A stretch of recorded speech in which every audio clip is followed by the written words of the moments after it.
Today,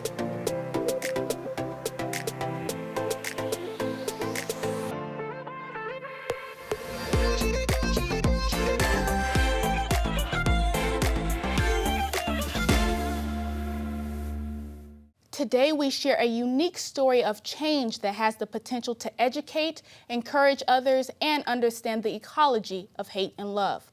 A former commander and prominent neo-Nazi leader who now denounces far-right extremism after 20-plus years of leading the movement. Jeff Schoep has transitioned to the dedication of our shared humanity. Jeff is the founder of Beyond Barriers, a nonprofit organization dedicated to a world devoid of extremism, radicalized organizations, hate, and violence. Also with us today is Dr. Ding Jo H. Currie, the program director of the Leadership Institute for Tomorrow here at Cal State Fullerton. She has been recognized for 40 years of experience working in higher education, including being a part of our distinguished faculty for the College of Education.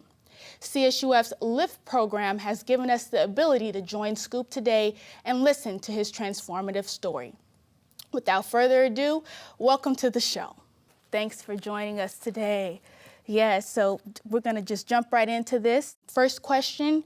What were your early life influences that led you to become a neo-Nazi? What it was that led me into the movement, I was not raised in that lifestyle or anything like that, but my grandfather fought in the German army in World War II, and my great uncles did as well. So I had this fascination growing up with that family history. And unfortunately, my obsession with that part of my family history led me into seeking out the movement and joining it as soon as I could, by the time I was 18 years old. Wow, okay. And you've spoken at universities and even synagogues, so what was going through your mind when you first spoke at a synagogue? Was there any fear or regret or shame? Lots of regret and shame. Speaking at a synagogue for the first time, I'd never been in a synagogue. I'd never really, had a lot of interactions with Jewish people, with the exception of the Simon Wiesenthal Center, who I'm a consultant and public speaker with today. But going into a Jewish synagogue was a new experience. So, of course, being in front of that audience and explaining my story and who I was, and I was a raging anti-Semite. This was the group of people that I vilified the most in my old life. So going in there, I don't even know if anxiety is the right word. Anxiety is probably the right word. I had a lot of anxiety, like, how am I going to be received? How would I feel if the roles were reversed? How would I feel if I was walking in their shoes? And we're talking people that have had Holocaust survivors in their families, or maybe even some actual Holocaust survivors. There was a lot of people there, and I tell you what, it was a life-altering experience for me, because I was shown more love and compassion there than at probably any event I can imagine before that. Thinking people would, I don't know what I thought they might do, but I was received with love and compassion, and so many hugs. It would have just blown your mind. It was unbelievable. They were so receptive, and the Jewish community, the community that I vilified the most, has been the most accepting. Wow, that's a heavy one right there. Okay. I'm sure you have friends from your past who got left behind in the division of thought. So how do you approach those friends with such different ideals today? When someone breaks free from an extremist organization like I did, like getting away from that, there was a good number of people, quite a few people that left along with me, that left when I left and soon after. So of course I have relationships with those people. I'm in touch with them. They've left that life behind. But there's very few people that are still active in the movement that would be willing to even talk, because the way it works is very much like a cult. Once you've left the cult, you're an outsider. You're not trusted or things like that. Had I just left and went on with my life, those relationships would have still probably been there. But I speak out. I speak out on behalf of humanity and against hate and racism and things like that. So in their eyes, that's being a traitor. That's really, really wrong in their eyes. So there's not too many of them that are comfortable talking. Okay, and what would you say to your younger self? Do not go down the road that you went. Do not do the things that you did and participate in that sort of thing. Being involved in a organization like that is a path of endless destruction, chaos, death. I couldn't tell you how many people I know lost their lives, went to prison, took somebody else's life, took their own lives. I mean, it's just there's nothing positive that can come out of that lifestyle. It's an endless trail of blood, sweat, and tears. Okay. And how can a more impressionable younger person be reached, especially when family ideals can have such a big influence? You mean somebody that their family might be involved in it and things like that? Mm-hmm. That's a tough one. When the family's involved, they're already the person that's a radicalized individual that's in this group, it's all encompassing. So it's like being behind these barriers or being in this echo chamber or a bubble where all the information coming in is to fit that narrative that the group's belief system is. So reaching somebody that their whole family's involved is even more difficult process because the group becomes like a family. It's very cult-like. It's a very cult-like environment. I didn't like that term when I was in the movement. I didn't believe it was a cult. Most cult members don't believe it's a cult either. But it's the best way I can explain it to people outside of that life is that it is very much like a cult. So reaching them is a delicate process. I like to say I think the best way to reach somebody is through a process we call relational dialogue. It's facilitating conversations. It's not accusing somebody of being wrong. You and I, most of the world knows they're wrong, but to the radicalized individual, the person that's involved in that, they think they're ultimately right. They're completely blind to what the rest of us see. So reframing questions, asking them about their beliefs, questioning, not saying, not coming out instantly and saying, you're wrong, that's hateful, that, we all know that, but they don't know that. But reframing questions and trying to understand why they came to those conclusions, and also sharing, our shared humanity is the tie that binds us all. So if the individual that's trying to reach the person that's involved in it shows a little bit of vulnerability, talks about some of their experiences, how hate affected them, how division affected them, to the person you're sitting across from, that's where you can reach the hearts and minds. You can touch a person's humanity that way, crack that back open. Because once you've dehumanized other individuals, I feel like you lose your humanity in the process. The good news, and that's all very negative, but the good news is that humanity can be reconnected. But we have to do that together. It's a community effort, it's a humanistic effort, and they have to be able to see the humanity in the person sitting across from them. If they can't, then you can't reach them. Thank you for sharing that. Ding Joe, what has the experience been like knowing Jeff's story and working alongside someone with former radical background? Well, I came to know Jeff indirectly through Dia Khan, who is an award-winning documentary film producer and maker. And in the film, she followed Jeff during the Charlottesville, protest. Yes.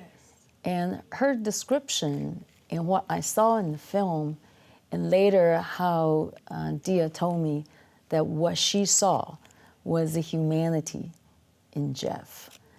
It was quite profound in terms of what she was able to see through the uniforms, through what his action was, that she was able to see someone else inside. And then later, we had spiritual dialogues together, and I had several conversations with Jeff since that has profound impact on me, not only on me, but along with many others who had come into that space and heard Jeff's story in first person. What that told me was that intellectually, I think we can achieve, peace and harmony and unity, but in the heart, it doesn't feel like that it's even possible, right? Given the rising hatred, especially in our society today. So I think hearing Jeff and knowing him, his story is profoundly impactful for me because it truly is connecting, realigning what my head knows and what my heart feels, that it is absolutely possible. First of all, for the individual who can change. If you saw footage of Jeff before he left the extremist movement, the rage and what he was saying, and we were talking about it in the car. If I saw that person, I would say, never in a million years I would believe that person who is actually the commander, right? The leader, national prominent leader, would actually change 180 degrees.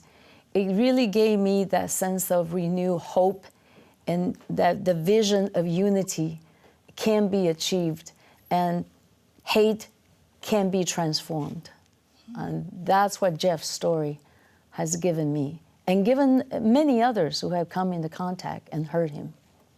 Beautiful. Yeah. So I think that there are a lot of questions that we have about all that process and how does that really happen, for our own curiosity, for one, but also it's so educational what you're sharing, your experience, Jeff. I like to know, I look at you today and you have that peaceful self. I feel it, I sense that. So when you were in the movement, when you were leading, did you have that sense of inner peace within yourself, and how is that different today? There is no inner peace when you're involved in something like that. It's like waking up every day and you're at war with the world.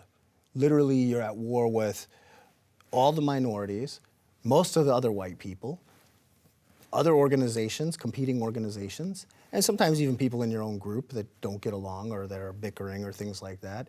There is no inner peace in that lifestyle. When you hate and project division and polarization out onto other people, there's no peace in that. It's not a peaceful lifestyle. So leaving that lifestyle, even with all the complications and challenges and things like that, leaving that lifestyle, I have peace now. Absolutely, absolutely. And peace is a beautiful thing. And your entire livelihood was wrapped around the movement of over 20 years of your life. And not only that, but you were leading. And we know that it will have to take a lot of courage for you to walk out of that. What was your source of your courage to do that? I feel it was my principles. I felt like when Dia Khan and Daryl Davis reached me and helped show me that their humanity, so I could see the humanity in others, that thing that I was missing, I couldn't reconcile with staying a moment longer. I couldn't be involved in that any longer. So it didn't matter the personal risk and things like that. I had to do what was right. And that was my principles. It would have been easier, and a lot of people don't think about these things, but like you said, my career was rolled into this, my business was rolled into this. Everything I invested, everything. Everybody I knew was involved in it. So it took a lot of risk and a lot of basically being in your 40s and starting life over from scratch and learning how to live in civilian life again, because when you're involved in that, at least the level I was involved in, it was like being at war. So learning civilian life and coming back to humanity, it was a process. It certainly wasn't, I don't want to pull the wool over anyone's eyes and say it was easy, but it was worth it. It was worth it to do the right thing, and it's worth it to do the right thing for humanity, for us all, for everyone. I'm almost at loss of words with how to put that. You must have some anticipation or fear of what you may find when you leave the movement. What was the most profound and surprising thing that you discovered and when you left the Nationalist Socialist movement that was surprising to you? What was the most surprising? Well, so there's a lot of fears that are involved in it, and I didn't like the word fear. I still have a trouble with the word fear, but it is fear. There's a lot of fear involved in it. People that are involved in those movements in general, it's based on fear. It's fear is the fuel. Even the slogans and things like that, Jews will not replace us, you will not replace us, white replacement theory, these are all fear-based ideologies. That's what it's all about. And I'd say the most profound thing, though, is the reaction from the Jewish community. I know I've said it before, or I've mentioned it before. For me, the last thing to let go of, the last hatred to let go of was my anti-Semitism. Because living in Detroit and dealing with minorities and things like that, I had let go of that already. I felt like the racism was gone, but the anti-Semitism was still there. And I expected, I don't know what I expected, I guess I could say, but I felt like the Jewish community would probably never forgive me or never see me as anybody else. And I can tell you a short story about that if you have a minute. There was an individual, when I left the movement and I went through that first 6 months where I was processing everything and going through this process of self-reflection, regret, shame, guilt, beating myself up over what I'd done, what the choices I had made. Imagine waking up one day and realizing, like, when you're a little kid and it's opposite day and you wear your clothes backwards and all that kind of stuff in school. That's how I felt, except on a grand scale. Like I'd messed up my life, that I made these bad choices. And not only were they bad choices for me, they were bad choices for my family. They were bad choices for my children. They were bad choices for humanity as a whole. And here I was thinking, I'm doing this great thing. I'm doing this good cause and fighting for something noble, and then realizing how wrong I really was. That was a hard thing to process. So I would say there's so many, it's not an easy answer. There's so many profound things, but so this friend that I had known for about 20 years, he calls me up and he says, before I started speaking out, and he says, I'm worried about you. What are you gonna do with your life? Are you okay? Can I send you some money for food or anything like that? I said, no, I'm fine. Don't worry about it. And he says, well, Jeff, what are you going to put on your job application? Leader of the Nazi Party for 25 years, a white power record label executive? What are you going to put on your application? Who's going to hire you? What are you going to do with your life? This is who you are. This is who you have always been. And he says, and do you think for 1 second, this is all him talking, I'm just listening. And he says, do you think for 1 second that the Jews are going to forgive you? He says, they're going to hunt you down for the rest of your life, and that's all you're ever going to be is the leader of the Nazi Party, and now you're going to be alone. You're going to be doing it alone. Before, in the movement, you had an army behind you. Now you're on your own. And this wasn't coming from a place of trying to guilt me or shame me. This was in his way of coming from a place of concern. And what was interesting about that talk was I didn't verbalize any of these things to anybody. That things that were stressing me out, things that I was worried about in that first process, like how will society accept me? Will they accept me? Or will I always be that Nazi guy? That sort of thing. So hearing someone else that I had been friends with for so many years saying those things to me, it was like, I don't want to have this conversation. I don't want to talk about this. I'm going to be fine. Everything's good. But those are some of the struggles that I had at the time, and it was really I don't know if bizarre is the right word, but for not to verbalize that to anybody, to this individual, and then for him to say those things to me, which were some of the things that I was concerned about. The good news on that was it's not like that. Most people are not like that, but I guess you could I still have trouble with fear, but I guess you could say I had some concerns that I would never be accepted back into civil society, that I would just always be that guy. And I wanted to do something to fix that, and that's what motivates me, one of the many things that motivates me to do the work I do now and try to help people and help humanity so other people don't make that same mistake and they don't ruin others' lives, more importantly. So it's not about saving that one person here, one person there that I could pull out of the movement, that I could help turn around another life. That's all wonderful, and that's good work too. But it's about the innocent lives, the countless innocent lives that could be damaged by that person. What if we off-ramp the next mass shooter? That's the way I look at it. That's the motivator for me. Well, let me ask you the next question. That is, when you change, some people believe you and some people may not. And so when you were on trial for Charlottesville, why did you choose not to cooperate and give up the names of your National Socialist Movement group? For some, that was a signal and a sign that your change was not authentic.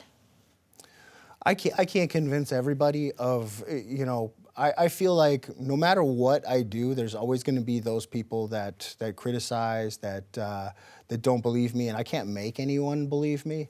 I can say through my deeds and actions, that's who I am today. What I can do, how I can make a difference. And I do want to preface by saying I wasn't charged criminally in that matter. That was a civil trial. So I was sued, just like all of the heads of the organizations that were there that day. And, I had to defend myself in court. And it's what anybody would do, I think, is defend themselves in court. The other side said I wasn't cooperating, but they got my phones and other things. I didn't have the ability to turn over the membership lists or anything like that. The organization had that. That wasn't my property to do that with anyways. So people can say what they want, but I did what I felt was right. So how do we reach those who are still practicing hatred, racism, and the extremist ideologies? What do they need from us, and what would you say to them today? I would rather prevent people from ever entering that life. I guess that's the way I would preempt that. But for those that are in it, I think the example that myself and others that have left that life, that we're setting, that there is life after being involved in something like that you can turn over another leaf, that society as a whole, there's always those critics that don't, but that's fine. And I understand it too. I understand it from their perspective. It's hard to accept change in people. But I want to give them hope that there's a better life out there. Most of those people that joined those organizations thought in their minds that they were doing something good and noble. They joined that cause with pure heart and intention. And I know how bad that sounds, but inside they thought they were doing something good. So why not do something truly good and walk away from that? Because it's not good. It's harming other individuals. If whatever it is that you're doing in life, and it doesn't just have to be far-right extremism, it could be anything. If it's causing harm to other people, it's not good. And that's the way I would project it to them, and to be able to show them how that hurts. How that hurts other people, being involved in that ideology and spewing that type of rhetoric in public especially, and how that makes other people feel. A lot of the people that are in it, they don't think about that. I didn't think about that. I just thought, I'm fighting for my people. That's all I'm doing. And it wasn't until I was face to face with some of those communities, with some of those people, that I vilified and that I said hateful things about, and to hear their stories and to see their humanity. You can't reconcile with that. If you have a heart at all, you can't reconcile with that, with doing that to somebody else. It's not right. It's just simply not right. Well, thank you for sharing. Yes. You've clearly gone through a lot of change in your life, personally, emotionally, philosophically. So tell us today, who is Jeff Schoep and how would you like to be viewed going forward? Today, I would like to be recognized as a peace builder, as somebody that's serving humanity. That's the way I view it. Not by my past. I utilize my past to teach and educate others and to show people like what path not to go down and the trail of destruction and all that it can cause, but to inspire people to do something truly good and not just think I'm doing something good, but to truly do something good that helps humanity, that helps the greater whole of our shared humanity. Thank you for joining us to discuss Jeff's life-changing journey.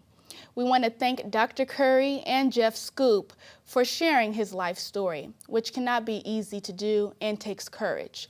Good luck on your future endeavors. Until next time, I'm Alexis Ray Johnson Folks, and this has been In Focus.